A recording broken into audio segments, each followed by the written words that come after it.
Fairy Tales by the Brothers Grimm. The Golden Bird. A certain king had a beautiful garden, and in the garden stood a tree which bore golden apples. These apples were always counted, and about the time when they began to grow ripe, it was found that every night one of them was gone. The king became very angry at this and ordered the gardener to keep watch all night under the tree. The gardener set his eldest son to watch, but about 12 o'clock he fell asleep, and in the morning another of the apples was missing. Then the second son was ordered to watch, and at midnight he too fell asleep, and in the morning another apple was gone. Then the third son offered to keep watch, but the gardener at first would not let him, for fear some harm would come to him. However, at last he consented, and the young man laid himself under the tree to watch. As the clock struck 12, he heard a rustling noise in the air, and a bird came flying that was of pure gold.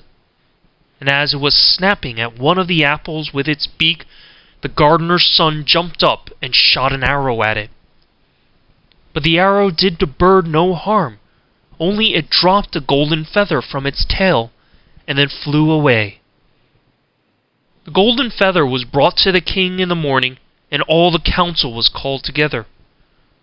Everyone agreed that it was worth more than all the wealth of the kingdom, but the king said, "One feather is of no use to me. I must have the whole bird." Then the gardener's eldest son set out and thought to find the golden bird very easily. And when he had gone but a little way, he came to a wood, and by the side of the wood he saw a fox sitting. So he took his bow and made ready to shoot at it. Then the fox said, "Do not shoot me, for I will give you good counsel. I know what your business is, and that you want to find the golden bird.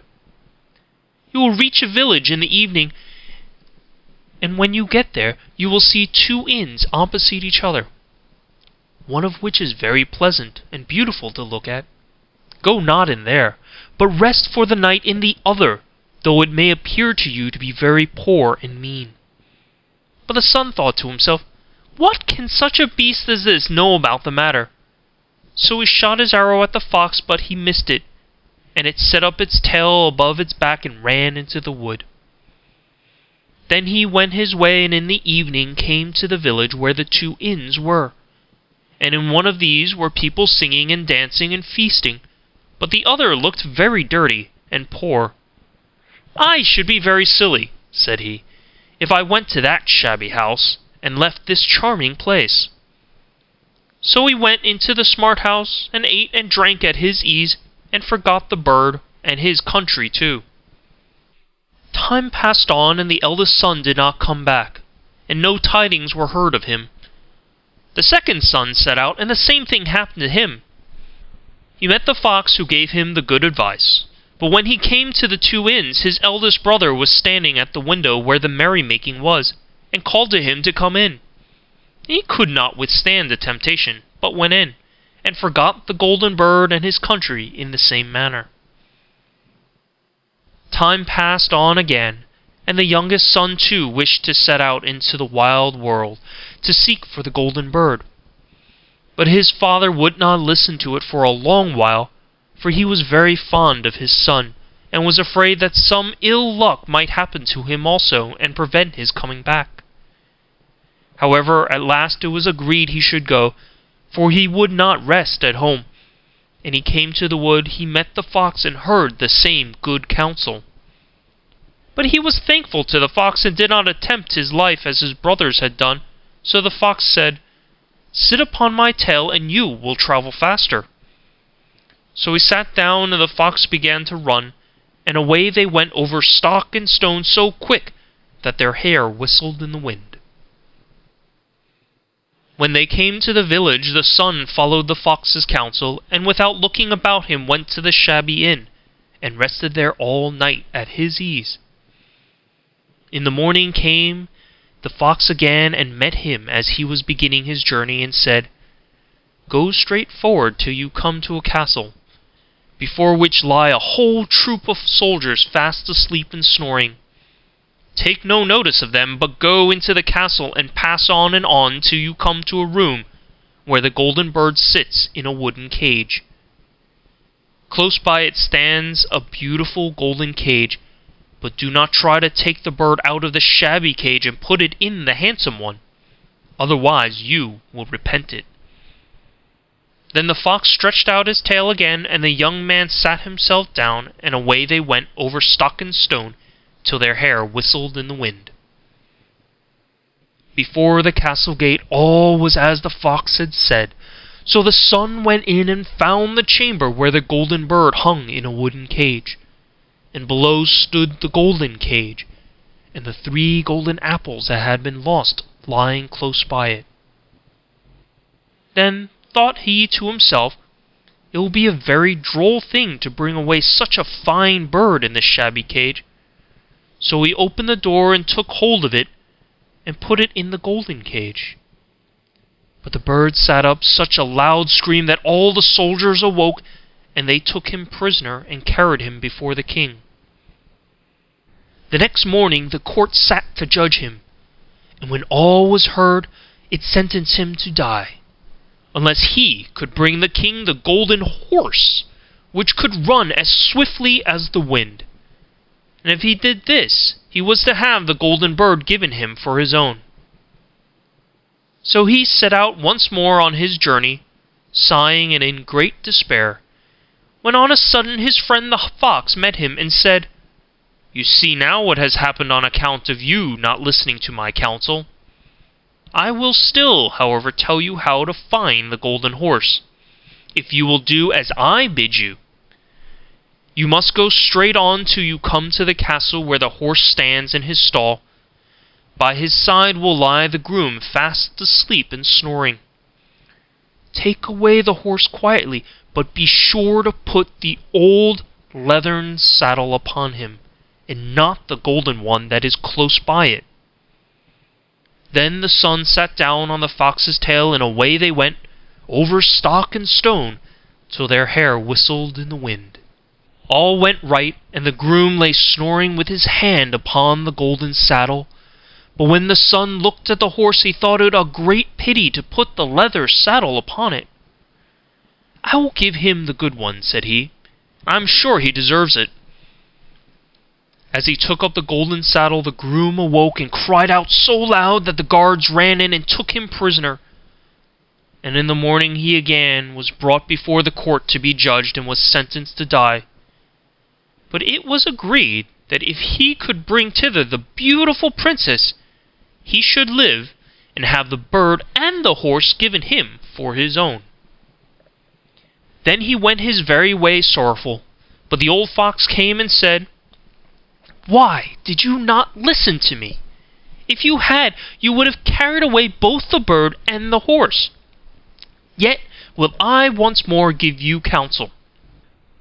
Go straight on, and in the evening you will arrive at a castle. At 12 o'clock at night, the princess goes to the bathing house. Go up to her and give her a kiss, and she will let you lead her away. But take care, you do not suffer her to go and take leave of her father and mother." Then the fox stretched out his tail, and so away they went over stock and stone till their hair whistled again. As they came to the castle, all was as the fox had said, and at 12 o'clock the young man met the princess going to the bath, and gave her the kiss, and she agreed to run away with him, but begged with many tears that he would let her take leave of her father. At first he refused, but she wept still more and more, and fell at his feet, till at last he consented. But the moment she came to her father's house, the guard awoke, and he was taken prisoner again. Then he was brought before the king, and the king said, "You shall never have my daughter, unless in 8 days you dig away the hill that stops the view from my window." Now this hill was so big that the whole world could not take it away. And when he had worked for 7 days, and had done very little, the fox came and said, Lie down and go to sleep. I will work for you." And in the morning he awoke, and the hill was gone. So he went merrily to the king and told him that now that it was removed, he must give him the princess. Then the king was obliged to keep his word, and away went the young man and the princess. And the fox came and said to him, "We will have all three, the princess, the horse, and the bird." "Ah," said the young man, "that would be a great thing, but how can you contrive it?" "If you would only listen," said the fox, "it can be done. When you come to the king and he asks for the beautiful princess, you must say, 'Here she is,' then he will be very joyful, and you will mount the golden horse that they are to give you. Put out your hand and take leave of them, but shake hands with the princess last. Then lift her quickly to the horse behind you, clap your spurs to his side, and gallop away as fast as you can." All went right. Then the fox said, "When you come to the castle where the bird is, I will stay with the princess at the door, and you will ride in and speak to the king. And when he sees that it is the right horse, he will bring out the bird. But you must sit still and say that you want to look at it to see whether it is the true golden bird. And when you get it in your hand, ride away." This too happened as the fox said. They carried off the bird, and the princess mounted again, and they rode on to a great wood. Then the fox came and said, "Pray kill me, and cut off my head and my feet." But the young man refused to do it, so the fox said, "I will at any rate give you good counsel. Beware of two things. Ransom no one from the gallows, and sit down by the side of no river." Then away he went. "Well," thought the young man, "it is no hard matter to keep that advice." He rode on with the princess till at last he came to the village where he had left his two brothers, and there he heard a great noise and uproar. And when he asked what was the matter, the people said, "Two men are going to be hanged." As he came nearer, he saw that the two men were his brothers, who had turned robbers. So he said, "Cannot they in any way be saved?" But the people said no, unless he would bestow all his money upon the rascals and buy their liberty. Then he did not stay to think about the matter, but paid what was asked, and his brothers were given up, and went on with him towards their home. And as they came to the wood where the fox first met them, it was so cool and pleasant that the two brothers said, "Let us sit down by the side of the river and rest a while to eat and drink."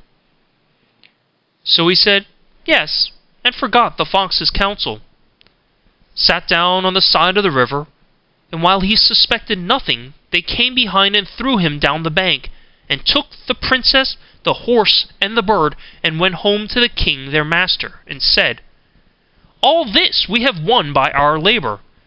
Then there was great rejoicing made, but the horse would not eat, the bird would not sing, and the princess wept. The youngest son fell to the bottom of the river's bed.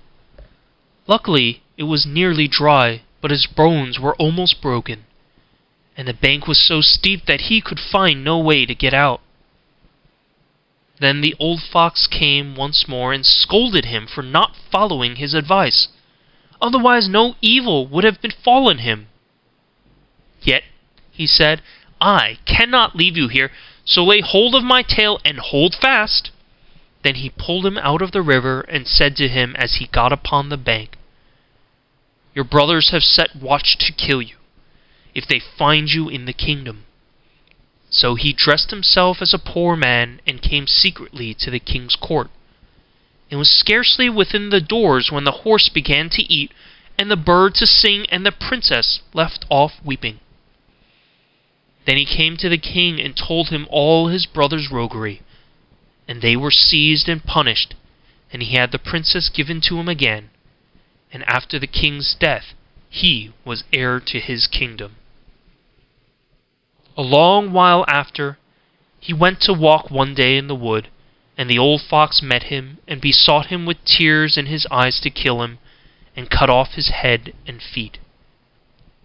And at last he did so, and in a moment the fox was changed into a man, and turned out to be the brother of the princess, who had been lost a great many years. End of chapter 1.